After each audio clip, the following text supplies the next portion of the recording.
Okay. Hi everyone, I'm Giulia Spissu and I'm here to introduce this new series of interviews with the artists of the exhibition Surroundings at Satellite Florence, the new project space of Suburbia Contemporary. Today we're speaking with Jake Aikman. Hi Jake, and thank you for being Hi, here. that's How my are you? pleasure. Yeah, me too.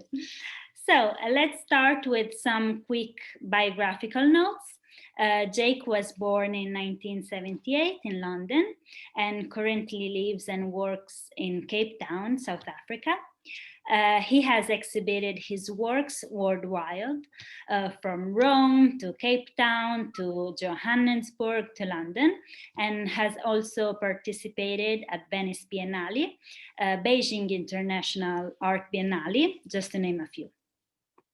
An important milestone of your career was also your 2014 residence in Italy, precisely in Trevignano Romano.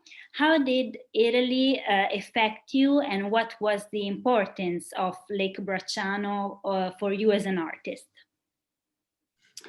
I think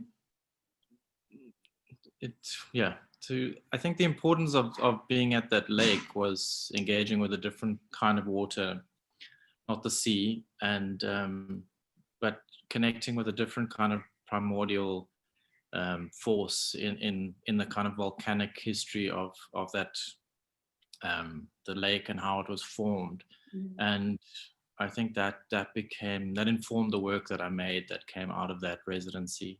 Mm-hmm. I've always been drawn to the drama of the seas and water and nature and in different forms, and I hadn't been in that kind of setting before. Okay. And there was definitely a different mood, and that changed daily around that water, which I found captivating. Yeah, and with your maritime scenes, also you're able to evoke enigma, mystery, using a limited color palette and slow variation of tones. What does a sea and water in general mean to you?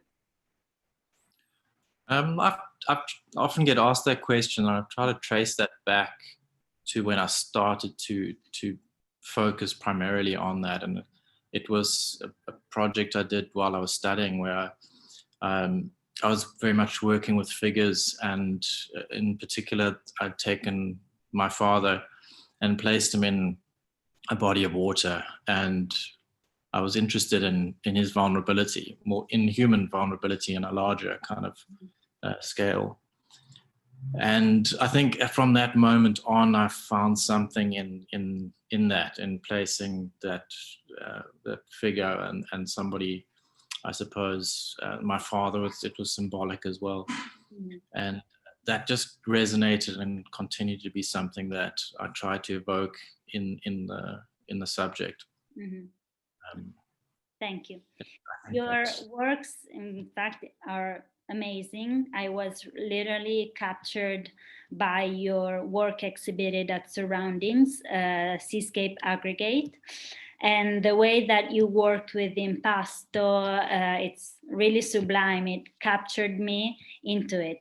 You get lost into it. And I recommend everyone to go and see it at Satellite.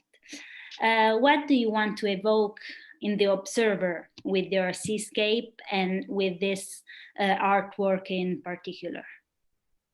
Well, the aggregate one is interesting for me because, like I say, I've moved from highly figurative things in the past with actual figures and portraits and things like that. So the aggregate is the paint left over from all the other different seascapes, and there's a limited series of those paintings because they develop from whatever's left on the palette gets added gradually to those paintings to evoke and the same mood that I hope to get with the figurative work. So they're not trying to do something different, but they've formed in a different way, and I hope, and I'm glad, and people pick that up, that it's coming from the same place. The same mood qualities get carried through into that type of work. For me, it's just another way to express, which becomes interesting for me too, which is I'm not limited to paint on canvas and working in a very figurative way. That gives me another avenue to explore the same subject. Okay, thank you so much, and thank you for doing this quick interview with me. No problem. Thank you everyone to being here, and see you for the next interview. Bye everyone. Bye Jake. Thank you again. Ciao.